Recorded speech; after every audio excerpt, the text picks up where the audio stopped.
Shalom. Puji Tuhan. Ya.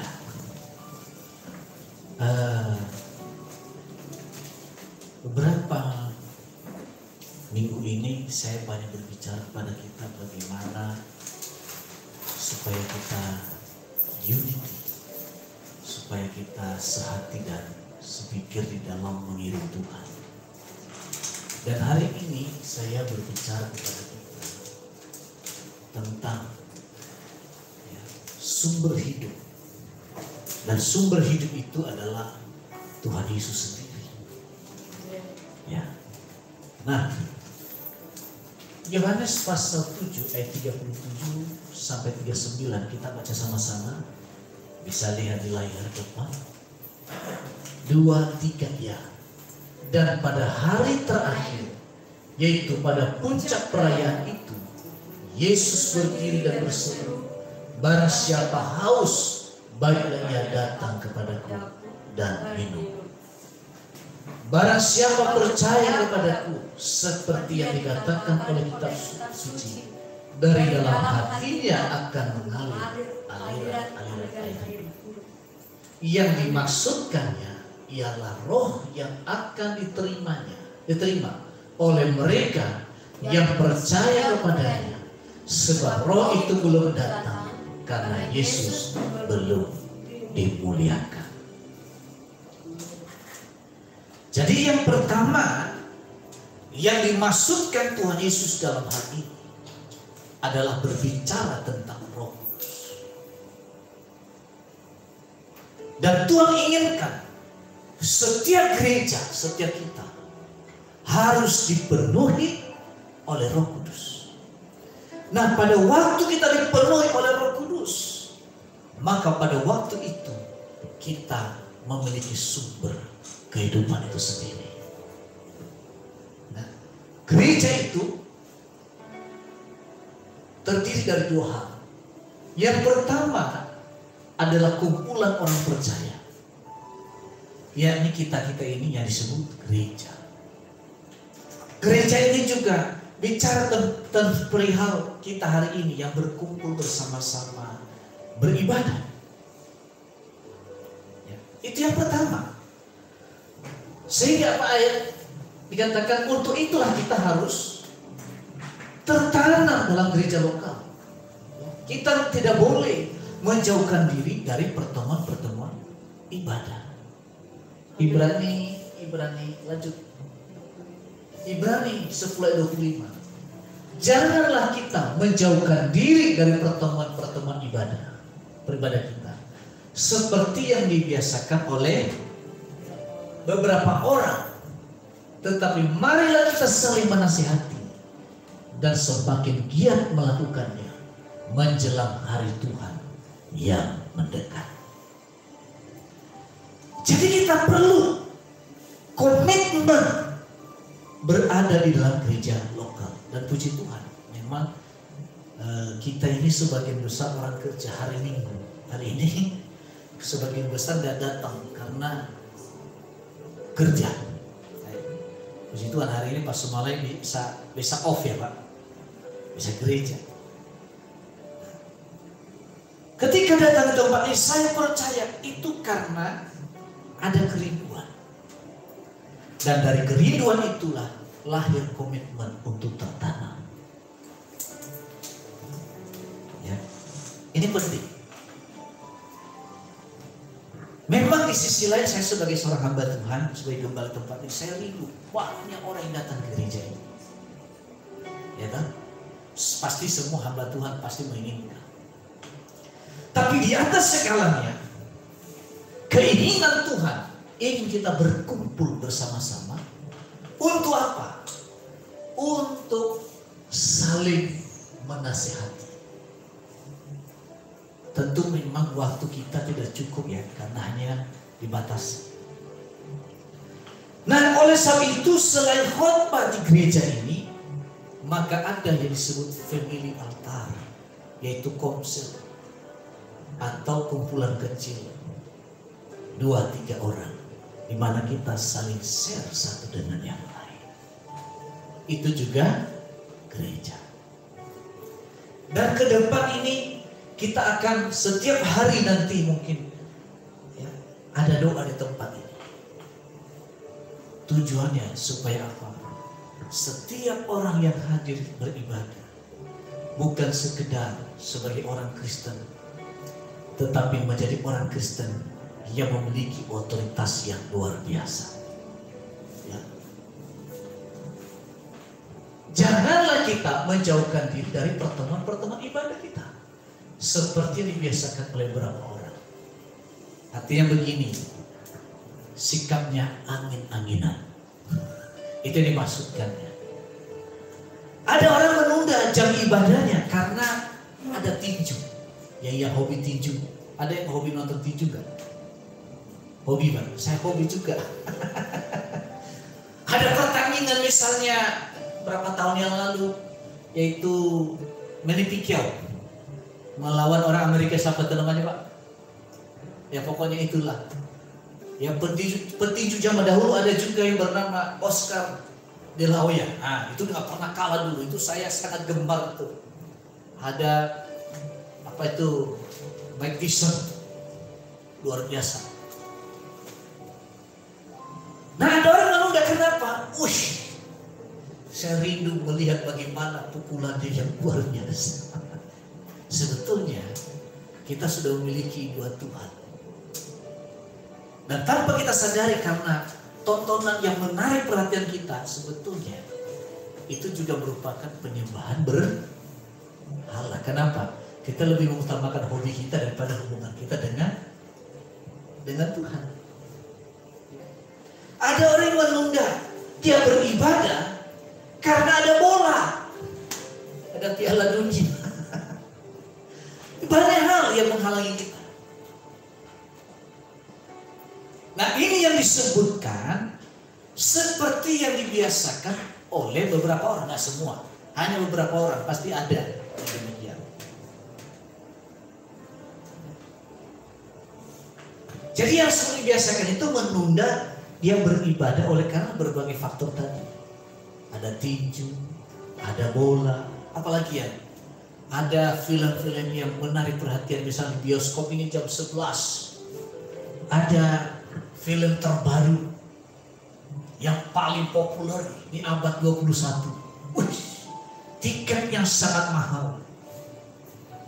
Tapi karena film ini tidak boleh dia tunda, maka dia tunda jam ibadahnya.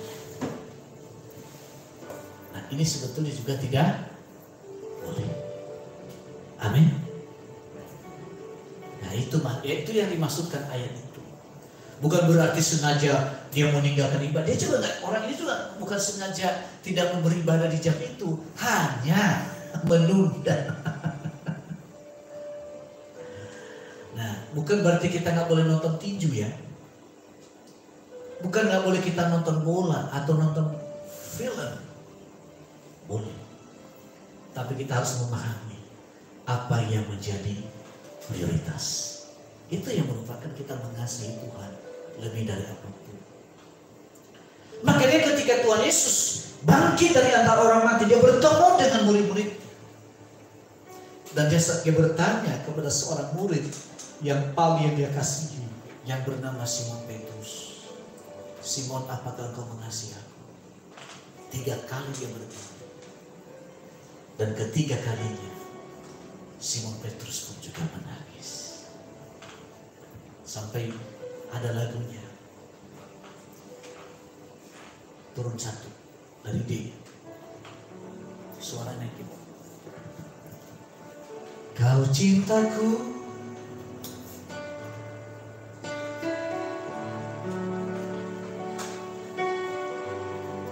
kau cintaku. Salah.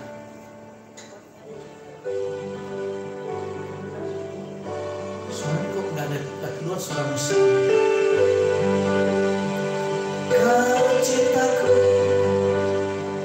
kau cintaku, Simon Petrus, kau cintaku,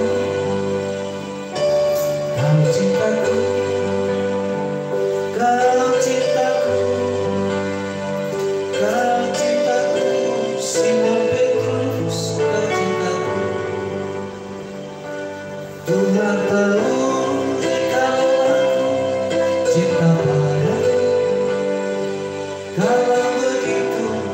Gembalakan domba-dombamu.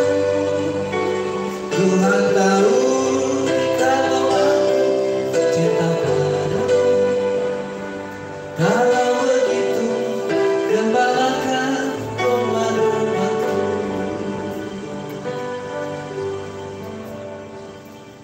Kita harus paham,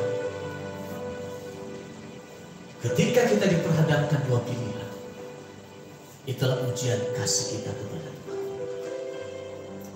Hobi kita atau Tuhan yang lebih utama. Tuhan Yesus menyimpulkan dua hukum Taurat itu. Yang pertama, kasihilah Tuhan Allah dengan segenap hati, dengan segenap jiwa, dan dengan segenap kekuatan. Dan yang kedua, kasihilah sama manusia seperti dirimu sendiri. Sebab disitulah tercantum segala hukum kitab Taurat dan kitab para nabi, yakni kita mengasihi Tuhan dan mengasihi sesama. Artinya kita memiliki hati yang mencintai Tuhan, dan juga kita memiliki hati untuk berkumpul bersama-sama, saling menguatkan, saling menasihati satu dengan yang lain. Kenapa kita perlu saling menasihati, saling mengingatkan? Karena tidak ada satupun gereja yang paling perfect di dalam mengiringnya dengan Tuhan. Coba cari. Ada gereja yang menekankan nyanyian pujian. Ada juga gereja yang menekankan penginjilan. Dan ada gereja juga yang menekankan khotbah yang begitu luar biasa. Apa itu salah? Enggak. Semuanya benar. Saling melengkapi. Ya. Oleh sebab itu, saudara kasih Tuhan, melalui ibadah-ibadah yang kita bangun, melalui ibadah raya ini, kita membangun persekutuan kita dengan Tuhan dan sesama. Lalu kemudian melalui family altar yang ada, dan kemudian melalui rumah doa, ya, apalagi macam-macam, saling menyapa satu dengan yang lain, itu juga termasuk di dalamnya. Ada orang-orang tertentu yang mendapatkan satu pewahyuan, mengirimkan renungan kepada orang lain, itu juga merupakan persekutuan ibadah kita. Amin. Dan ketika kita melakukan itu, kelihatannya hanya dilihat manusia, tapi sebetulnya Tuhan melihat. Karena persekutuan kita dengan Tuhan dan sesama itu diuji. Perjalanannya yang menguji. Proses yang akan menguji.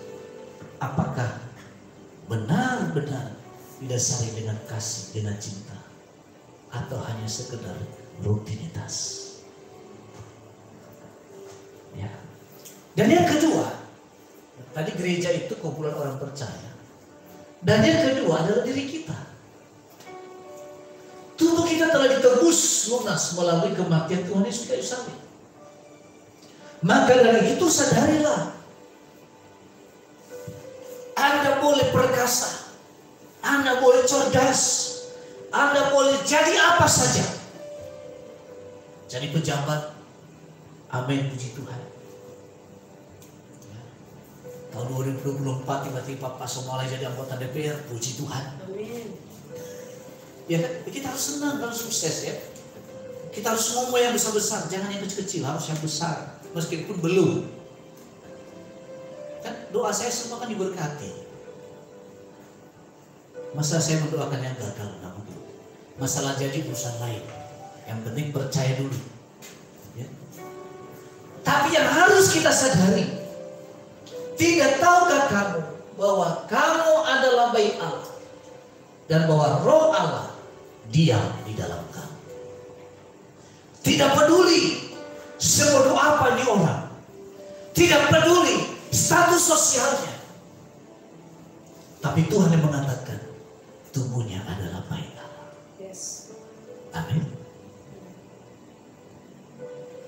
Sebetulnya kalau manusia menyadari hal ini, bahwa dalam diri setiap orang ada roh Allah. Dia mampu menghargai sesamanya. Apapun status sosialnya, tetap dia mampu menghargai. Kemudian selanjutnya, jika ada orang yang membinasakan bait Allah, maka Allah akan membinasakan dia. Sebab bait Allah adalah kudus, dan bait Allah itu adalah kamu. Makanya kita ini diajarkan menjauhkan diri dari konsumsi makanan yang merusak tubuh. Bahkan makanan yang bermanfaat pun kalau berlebihan bisa jadi penyakit.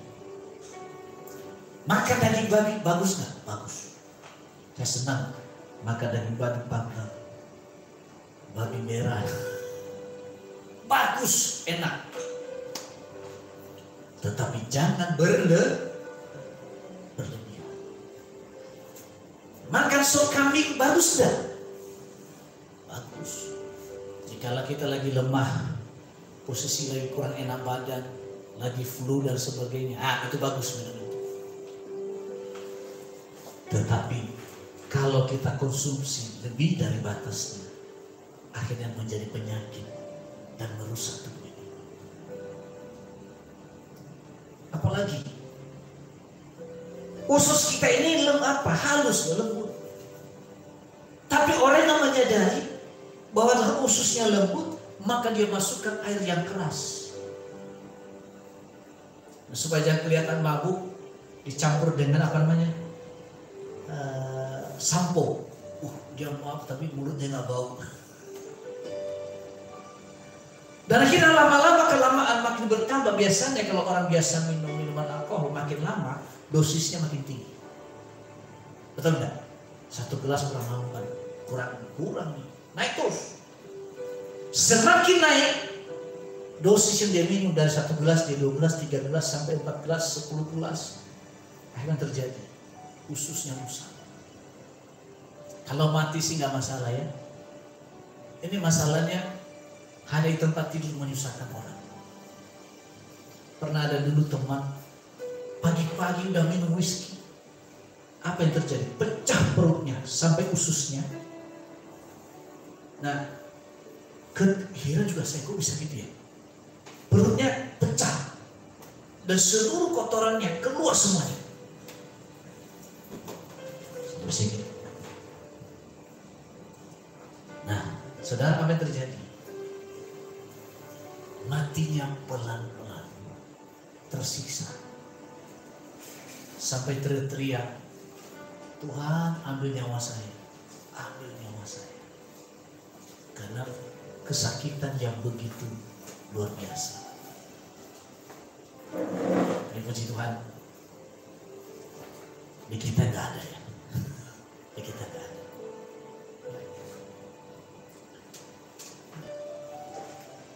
Lalu kemudian saudara, saya juga belajar, ngopi pun juga saya batasi sekali sehari. Habis itu saya nggak minum teh pucuk atau apa. Nggak, selain itu paling kopi, air putih. Apalagi hati-hati usia 40 tahun ke atas, hati-hati. Oh, nggak beriman, bukan masalah iman. Iman dan kebijaksanaan harus bekerja. Cuma saya masih perlu bergumul untuk olahraga lebih lagi. Itu saya masih bergumulan. Tapi untuk makanan menguasai. Saya justru punya kerinduan. Saya rindu selagi mau cari-cari makanan yang dari makanan orang Ambon dari sagu itu, apa namanya itu Pak? Pohon apa namanya? Papeda ya. Saya cari itu bagus untuk sarapan pagi. Itu sangat bagus. Pertama, bertenaga. Yang kedua, tidak punya karbohidrat. Nah, itu kan ada tapi sedikit. Beda dengan nasi putih. Nah, cuma kan kalau di Jakarta susah ya nyarinya. Itu bagus. Oh iya. Mungkin orang bertanya, kok terlalu banget sih menjaga semuanya? Kalau kita hari ini sukses, panjang umur jauh lebih baik. Amin. Jangan sukses tapi sakit-sakitan. Kita harus tolak dalam nama Yesus. Katakan amin. Tubuh ini baik Allah.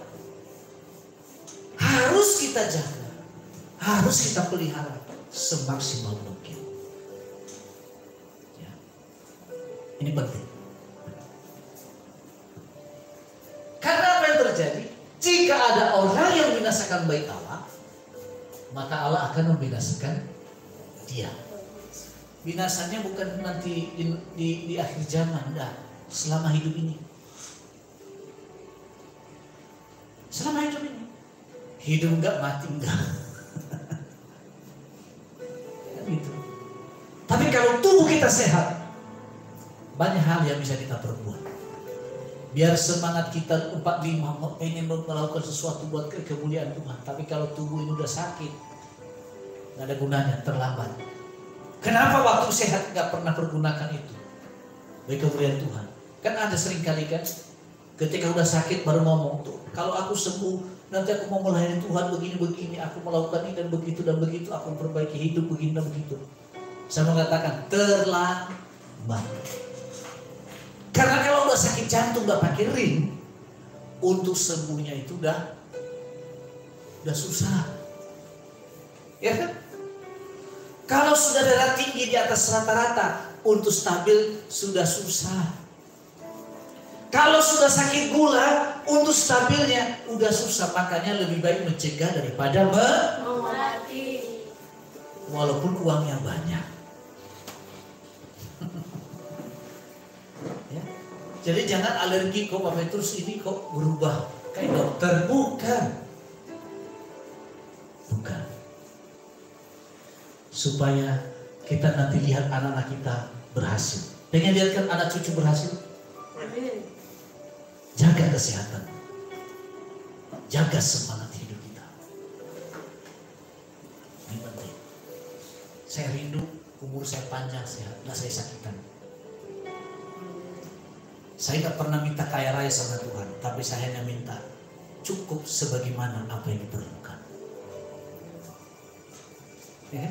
Jangan salah saudara. Tuhan Yesus katakan, Amsal mengatakan, ada orang yang diberi kuasa untuk memiliki, tapi tidak semua orang diberi kuasa untuk menikmati. Betul, ayatnya ada.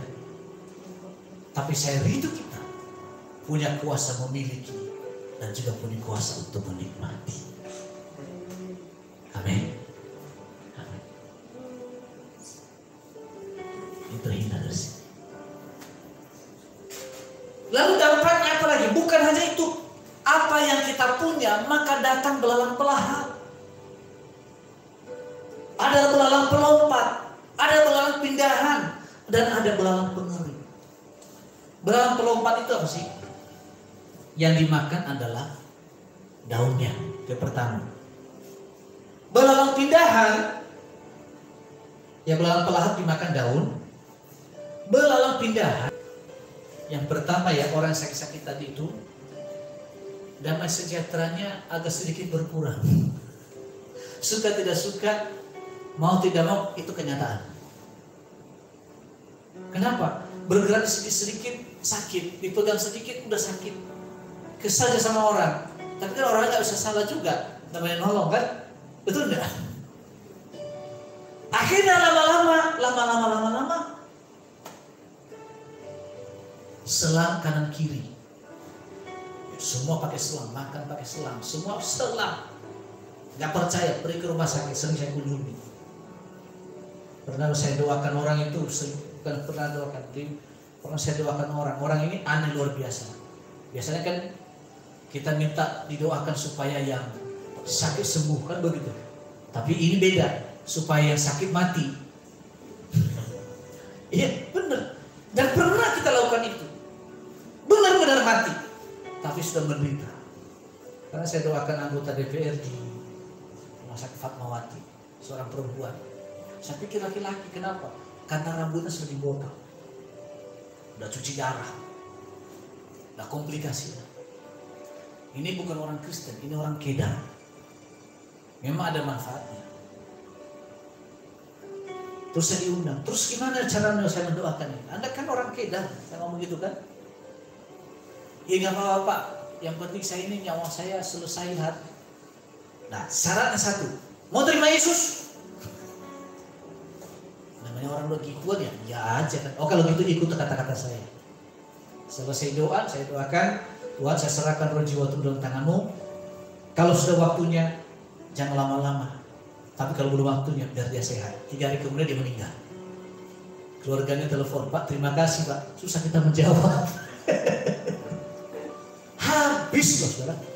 Dari kaya sampai nol. Maka dari itu sebelum terlambat, ayo perbaiki gaya hidup kita. Jangan tidur kemalaman. Lebih baik tidur cepat, bangun kecepatan. Itu jauh lebih baik. Setuju ya? Jangan tersinggung ini.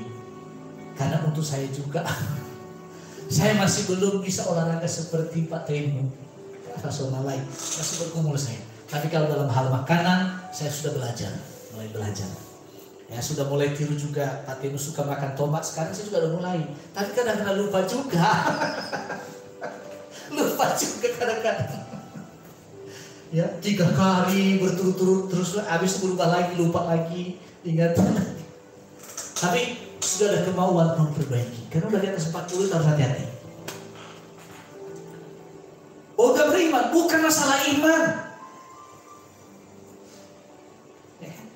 Bukan masalah iman. Karena saya percaya kita diciptakan dengan tubuh yang sehat dan sempurna. Dan kita pulang juga dengan tubuh yang sehat dan sempurna. Amin. Itu iman saya.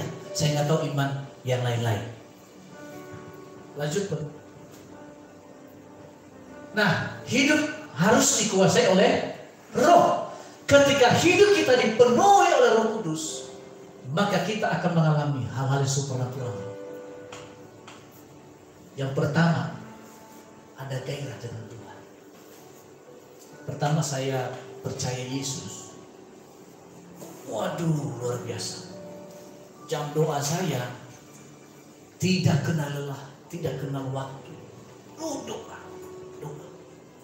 Sama seperti waktu pertama kali jatuh cinta. Gimana dulu Kak Maria pertama jatuh cinta Kak? Udah lupa.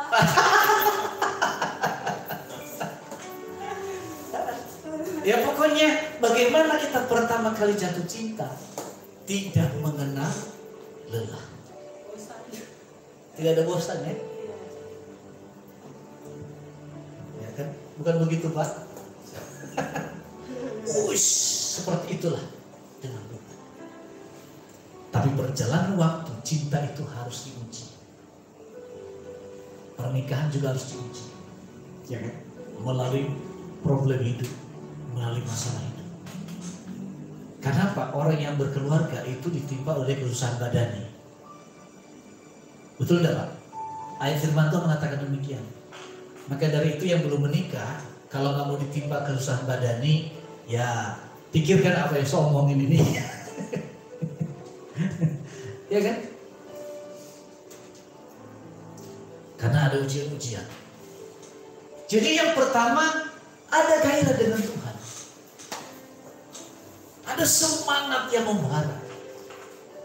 Tidak kenal lelah. Nah, itu saya alami. Berjalannya waktu. Ya, biasanya itu hal seperti 2 tahun pertama. Setelah 2 tahun, disitulah ujiannya. Sama. Nanti kalau Kak Dewa menikah, akan diuji. Oh iya, ada ujiannya. Nah, kita dengan Tuhan juga ada ujian perjalanan, yakni kesulitan hidup. Itu salah satu. Apalagi perbedaan pendapat dengan orang lain. Bisa kita tersandung, bisa Anda tersandung dengan saya dan juga saya sebaliknya. Tapi situlah ujian kita, motivasi kita kepada Allah atau kepada manusia. Tapi saudara, kalau gairah kita dengan Tuhan, kita tidak memperhitungkan hal-hal yang merupakan hal demikian. Yang istilahnya boleh dikatakan tersinggung itu kan hal remeh-temeh sebetulnya. Harga diri itu kan hanya sebetulnya kesombongan, betul nggak? Harga diri, nggak kenal saya pelintir orang bisa 5 sekaligus. itu kan sebetulnya hanya kesombongan. Tapi kalau kita mengikut Tuhan, caranya berbeda. Kalaupun dia tersinggung, caranya bukan mempelintir lagi. Caranya gimana? Ya tergantung Roh Kudus berbicara di hati kita. Kenapa? Karena hidupku bukannya aku lagi, melainkan Kristus yang hidup di dalamku. Layak Kau Tuhan. Kenapa? Karena ada Roh Kudus dalamnya. Bukan amarah, tapi menebarkan kasih, peduli dengan orang lain. Kemarin saya ke Alfamart, ada bapak-bapak membawa 2 anjing muda. Anjingnya sebetulnya baik, nggak mengganggu orang. Tiba-tiba ada seorang ibu, Pak anjingnya Pak, kalau dia kan bawa sini, bla bla bla, marah-marah kan. Bapak ini ngomong, Bu, ini makhluk hidup juga ciptaan Tuhan. Ya, negara kita negara bebas, ibu jangan terlalu ekstrim. Kalau digigit orang nggak mungkin dia gigit. Ini anjing pudel nggak ada sejarahnya. Pokoknya marah-marah. Nah saya percaya bapak ini orang dah kenal Tuhan. Karena cara ngomongnya lembut tapi mengena. Ini kan haram Bu, yang haram bukan anjingnya. Tapi kalau kita maki-maki orang, itu sebetulnya yang kita mengharamkan binatang. Tapi kalau korupsi, lalu kemudian dari hasil korupsi kita memberi makan anak yatim, itulah yang lebih haram. Nah kalau udah mulai panas, apa ini pergi? Dia bodoh. Dia pergi. Nah, saya percaya ini orang Kristen. Orang Kristen yang kenal Tuhan. Padahal anjingnya nggak ngapa-ngapain. Ada ibu-ibu nyocros saja nggak mau stop. Akhirnya saya ngomong, udah selesai, berisik. Karena udah emosi situ kan, saya spontan ngomong, udah selesai, berisik. Ibu ini masih nyocros juga. Bu, udah bodo amat lah. Udah selesai saya ambil tujuan, saya pulang. Itu kemarin di daerah Parung itu. Nah itu dia. Kemudian saudara, bertumbuh secara rohani. Nah orang yang bertumbuh secara rohani itu tadi, salah satunya cara berkomunikasi. Cara berkomunikasi dengan orang lain. Bukan masalah lembut bahasanya. Ada orang yang lembut bahasanya yang menusuk hati. Ada kan demikian? Tapi ada orang kasar ngomongnya, tapi menyenangkan bagi orang lain. Apa yang beda? Ada yang berbeda. Kita ini rata-rata orang di luar pulau, orang Ambon, orang Kupang, orang di situ rata-rata kalau ngomong itu kan ceplos-ceplos.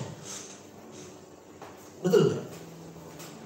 Tapi kalau sudah disentuh oleh Roh, suaranya tetap sama, tapi dampaknya berbeda.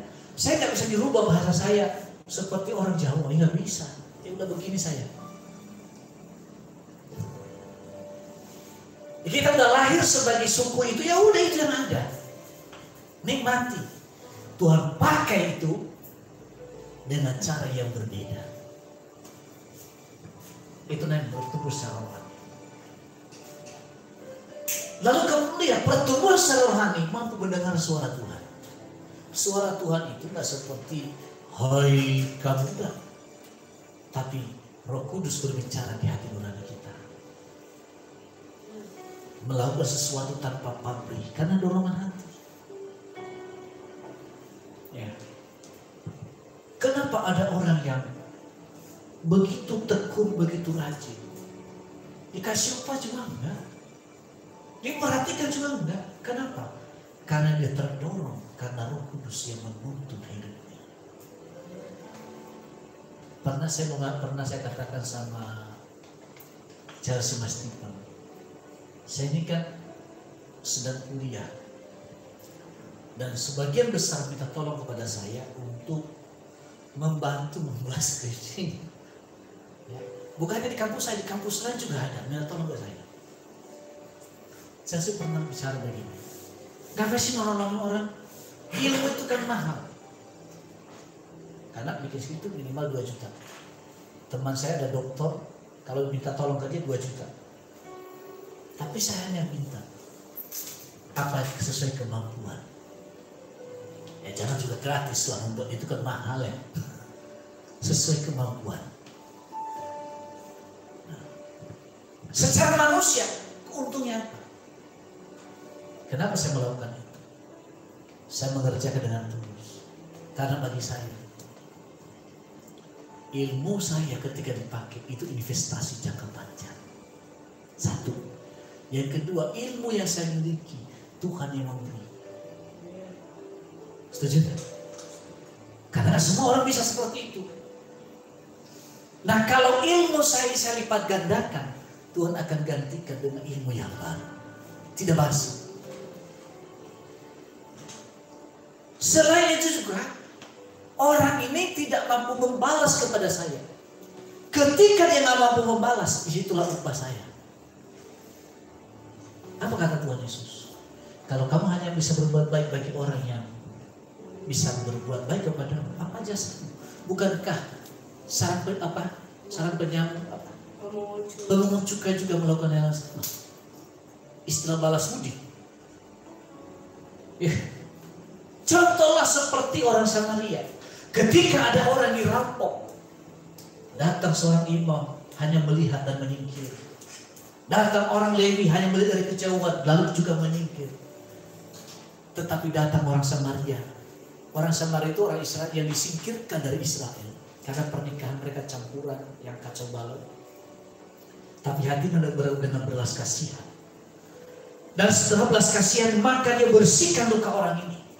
Bukan hanya dibersihkan, ditaruh ke penginapan. Tadi bicara pada orang penginapan itu, rawatlah dia. Dan aku titipkan uang. Jika ada masih kurang dari belanjaan ini, maka besok aku kembali, aku akan menggantikannya. Dan itu yang saya lakukan. Ya, itu yang bisa saya berikan. Jadi saya bersyukur kalau saya melakukan sesuatu, orang itu tidak mampu membalasnya. Karena upah saya datang kepada Tuhan. Amin. Bapak Ibu ngasih perpuluhan di tempat ini, persembahan, saya nggak bisa balas. Upah Anda datang kepada Tuhan. Amin. Bapak Ibu mendukung gereja ini dengan tenaga dan dengan uang, saya nggak bisa balas. Yang balas siapa? Tuhan. Dibalaskan kepada siapa? Kepada kita dan kepada anak-anak kita. Ya, ini penting. Dan apa yang terjadi, saudara? Ketika saya menolong orang lain, saya kan wisuda itu harus menyiapkan uang 7 juta. Kami nggak punya uang untuk itu. Untuk biaya wisuda, Oktober ini wisuda. Saya nggak punya uang. Tapi karena pertolongan Tuhan, saya dapat potongan. Itulah kalau kita menolong orang lain, kita tertolong dengan cara yang ajaib. Dari 7 juta, sisa tinggal 4 juta. Yang 3 juta kenapa? Dapat pemotongan karena karya-karyanya saya kerjakan di kampus. Puji Tuhan ya.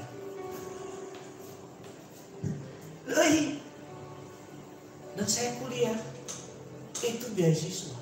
Sekarang nanti ke depan ngambil S2, itu juga beasiswa alias gratis. Dan gratisnya bukan karena minta-minta. Beda ya, gratis dengan minta, gratis dengan diberi oleh karena titik. Puji Tuhan kan? Coba saya tolong orang lain membuat skripsi sesuai kemampuan. Tuhan gantikan berapa? Potong, tinggal sedikit lagi. Ya, ke depan masalah 4 juta urusan lain. Yang penting setidaknya sudah kurang dulu kan? Itu Tuhan itu gitu cara bekerja. Kenapa saya tulus mengerjakannya? Bukan karena upah. Karena ini. Karena semua turun dulu. Karena semua yang saya dapatkan itu milik Tuhan. Dan Tuhan ajarkan saya melakukan apa yang benar. Ya. Karena didorong oleh Roh Kudus. Dan dorongan itu juga suara Tuhan. Harus kita peka mendengar itu. Memang sikap demikian tidak mudah untuk kita miliki. Karena apa? Ya manusiawi lah. Manusiawi. Ya, karena di mana kita menabur, di situ kita menuai. Tapi jangan salah, ada kalanya kita menabur, orang lain yang menuai. Itu firman. Itu firman. Bulan lalu pernah saya khotbahkan itu kan. Terus kemudian mampu menata hidup. Yang tadinya malas mandi, tiba-tiba rajin mandi. Malas bangun, tiba-tiba rajin bangun. Tadinya angin-anginan belajar, sekarang sudah konsisten. Semua oleh karena Roh Kudus. Karena dalam diri ada roh. Dan roh itu menuntun, mengajar, mengingatkan terus. Berubah sikap, bukan karena paksa. Bukan karena dipaksa. Lalu kemudian sumber itu terus bertumbuh seiring waktu. Ya, dalam kecintaan akan Tuhan. Nah, cinta itu bertumbuh. Mulai dari perkenalan. Ya. Bukan begitu Bang Michael? Tuh, masih muda-muda kan mereka lebih ngerti. Sekarang ini kan zaman mereka. Mulai dari pandangan pertama kan ya. Ya. Ini kalau ini udah mahasiswa. Mulai kita lihat dulu, ternyata gadis ini cakep juga. Nggak salah itu boleh. Kita udah usia begini aja masih bisa melihat cewek cakep kan Pak ya? Bukan. Melihat cakep itu boleh nggak? Oh iya boleh. Mengaku itu cakep boleh nggak?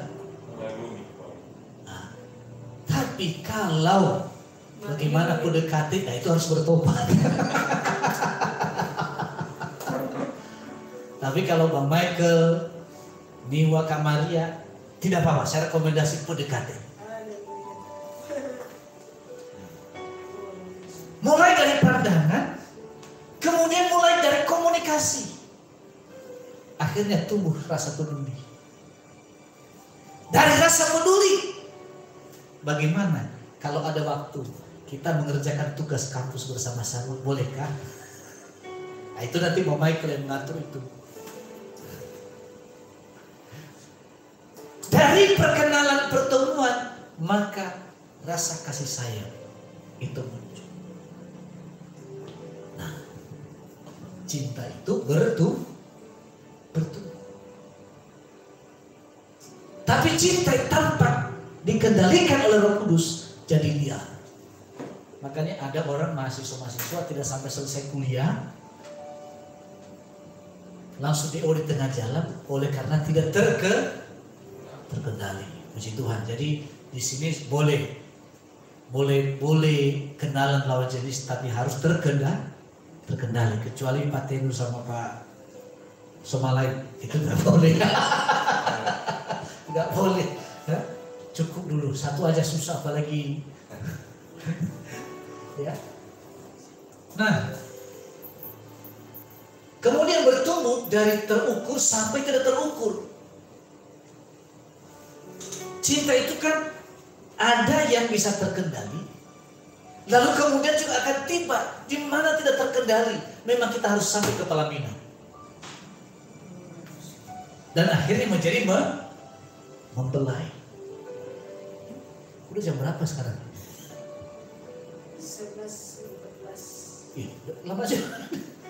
Nah, kemudian ketika dia bertumbuh, bagaimanapun badai menerpa, dia tetap kuat. Seperti lagu ini. Walau badai menerpa. Nah. Kenapa?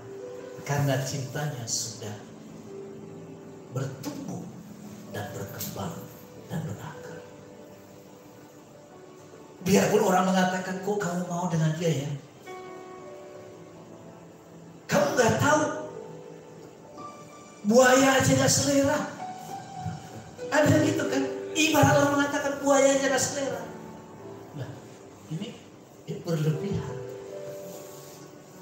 Tapi karena cinta, apapun yang terjadi, aku tak peduli. Lagu dangdut ya. Itulah cinta yang sedang mengikuti gelombangnya. Menata hidup baik terus Bang. Nah, kasih itu bisa diukur, cinta bisa diukur. Minggu depan kita lanjutkan. Nah itu, tapi kalau baca ayatnya, di mana air itu nanti ke lutut, pergelangan kaki, ke lutut, ke pinggang, ke leher, sampai menutup. Di mana kita nggak bisa berjalan sendiri, tapi kita harus berenang. Dan kalau airnya kencang, kita akan dibawa oleh arusnya. Kalau saya bahas sekarang nggak cukup waktu. Minggu depan kita akan lanjutkan. Amin. Oh,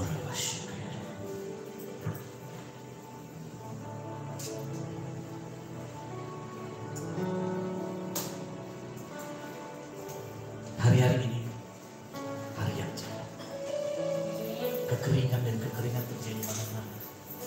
Ini peperangan Rusia ini berdampak ke seluruh dunia dan mengakibatkan resesi di berbagai negara.